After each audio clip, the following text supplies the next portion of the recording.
मित्रों नमः संस्कृताय बीपीवीएस क्लासेस में आपका हार्दिक स्वागत है।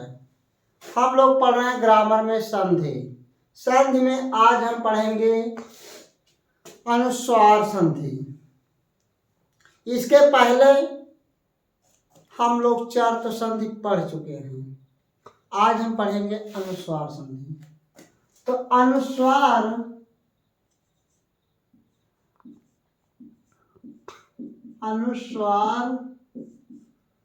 संधि, इसका सूत्र है मोनुस्वार।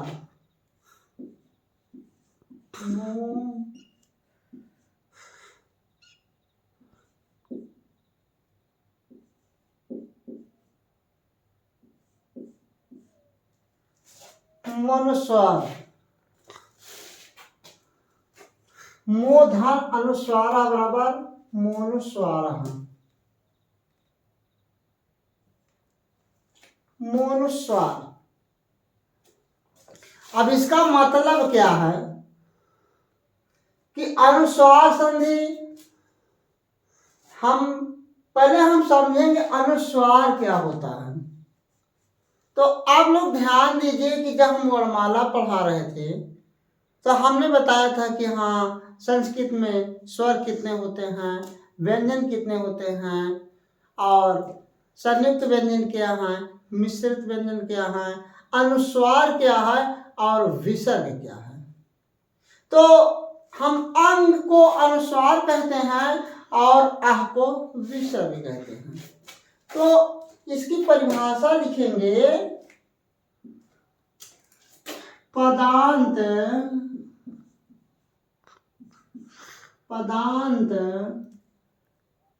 मां के बाद कोई भी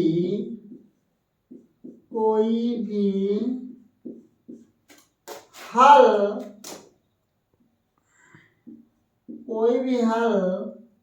को क्या कहा जाता है? हल को व्यंजन कहा जाता है। और अच को क्या कहा जाता है? अच को स्वर कहा जाता है। पदांत मां के बाद कोई भी हल यानी व्यंजन आए तो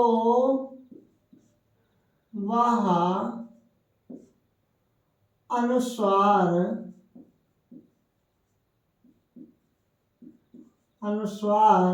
अनुस्वार में अंग की मात्रा, अंग को अनुस्वार कहते हैं और अंग ए होता है। में बदल जाता है।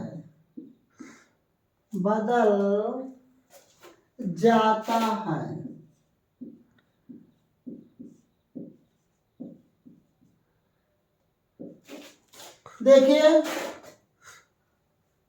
अनुस्वार में क्या हुआ कि पदांत मां के बाद, यानी पदांत मां के बाद कोई भी व्यंजन आए, हल को व्यंजन कहा जाता है। और व्यंजनों की संख्या 33 होती है और स्वरों की संख्या 9 होती है।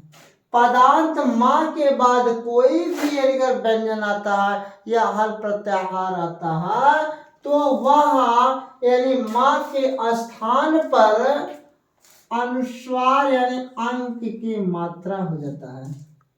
यानी हम क्या कहेंगे? अंग को क्या कहते हैं? अनुस्वार कहते हैं। ध्यान दीजिए, संस्कृत में अंग को अनुस्वार कहते हैं और आह को विसर्ग कहते हैं। इसको ध्यान दे दीजिए, क्योंकि हिंदी में अंक और आह अयोगवाह हैं। हिंदी के व्याकरण में यही अंतर है कि अंक और आह को अनुस्वार नहीं बल्कि उसमें अंक और आह को अयोगवाह कहा जाता है। हिंदी के व्याकरण में अयोगवाह 2 होते हैं, लेकिन संस्कृत के व्याकरण में देखा जाएगा तो अंक को अनुस्वार और आह को विसर्ग कहा जाता है। इसको आप विसर्ग, यानी पदांत का मतलब है कि पद के अंत में। हमने बताया है कि वर्णों के मेल को संधि कहते हैं। पूर्व वर्ण और परवर्ण, यानी जो पूर्व वर्ण होगा उसका अंतिम जो है में अंतिम में ये जगह माँ है, और उसके बाद पर वाले में पहला वर्ण जो है व्यंजन है, तो वह माँ के स्थान पर अनुस्वार यानी अंक का मात्रा लग जाता है या हो जाता है। अब देखिए, जैसे हारिम,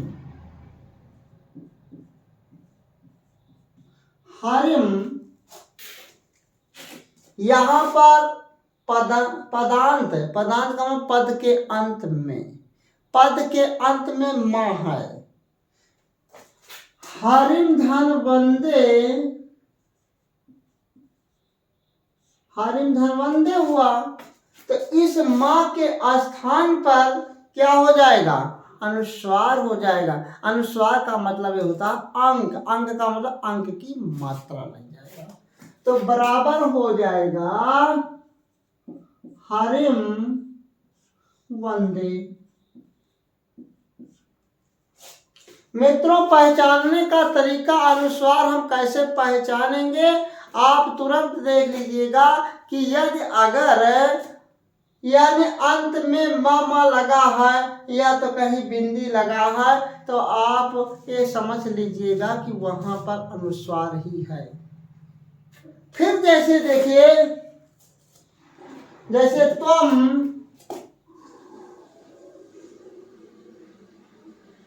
अब क्या हम तुम ऐसे कर सकते हैं? क्या सही हो जाएगा? यदि अगर ऐसे रहेगा तो गलत हो जाएगा, क्योंकि इसमें कहा है सूत्र में कि पद के अंत में मा जरूर होना चाहिए। तो तुम हम किस प्रकार लिखेंगे? तुम धन करोषि। ध्यान दीजिएगा। अब देखिए, तुम पद के अंत में माँ है और इसके बाद एक व्यंजन है, तो इस माँ के स्थान पर अनुस्वार हो जाएगा, तो बराबर हो जाएगा तुम करोषि। ठीक। फिर देखिए, जैसे रामम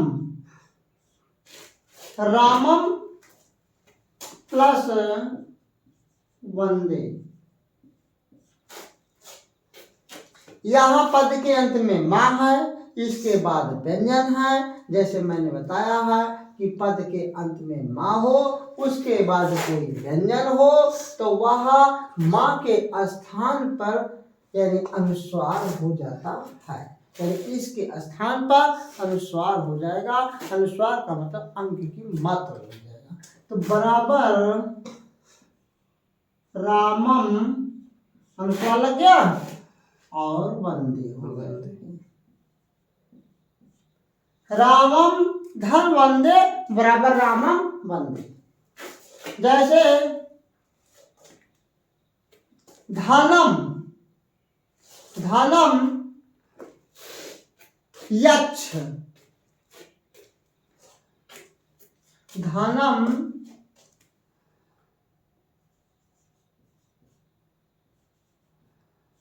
धन यच्छ,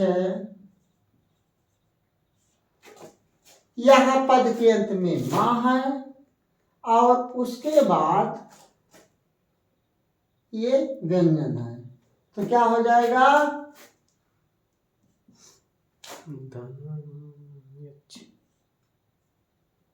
धनम यच्छ।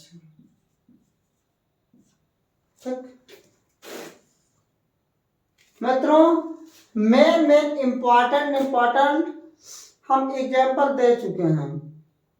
अब इतने में लगभग देखा जाए तो ये 3 के 3 इम्पोर्टेंट हैं, 1 2 3। यदि इस नियम से पूछा जाएगा तो ये आप क्लियर कर लीजिएगा कि हरिम वंदे त्वं करोषि रामम वंदे बहुत पूछा जाता है।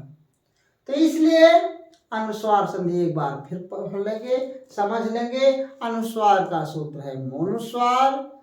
इसकी परिभाषा ये है कि यदि पद के अंत में माँ दिया गया है, उसके बाद कोई भी व्यंजन आया हो तो माँ के स्थान पर अनुस्वार हो जाता, यानी अंक की मात्रा लग जाता है। जब हम पढ़ेंगे तो संस्कृत और हिंदी मिलाते हुए जाएंगे, यानी संस्कृत में स्वर 11 होते हैं और संस्कृत में स्वर 9 होते हैं और हिंदी में स्वर 11 होते हैं। संस्कृत में व्यंजन को हल कहा जाता है, इनकी संख्या 33 होती है और हिंदी में भी हल 33 ही होते हैं, हिंदी में भी व्यंजन 33 होते हैं। यार अलावा अंतस्थ होता है संस्कृत में और हिंदी में भी यार अलावा अंतस्थ होता है। शाखा साहा उष्म होता है, इनकी संख्या 4 होती है। तो संस्कृत में देखा जाए तो उसमें भी शाखा साहा उष्म होती है। हिंदी में संयुक्त व्यंजन देखा जाए तो 4 होते हैं, छात्रग्र और श्रा होता है, लेकिन संस्कृत में मुख्य रूप से देखा जाता है तो छात्रज्ञ 3 ही होते हैं। और इसके साथ साथ हिंदी में 2 वर्ण और होते हैं, वो द्विगुण कहलाते हैं। अब यदि प्रत्याहार के हिसाब से देखा जाता है तो संस्कृत में प्रत्याहार 42 होते हैं, यदि अगर ऑप्शन में 42 नहीं दिया गया है तो आप 43 भी मानेंगे।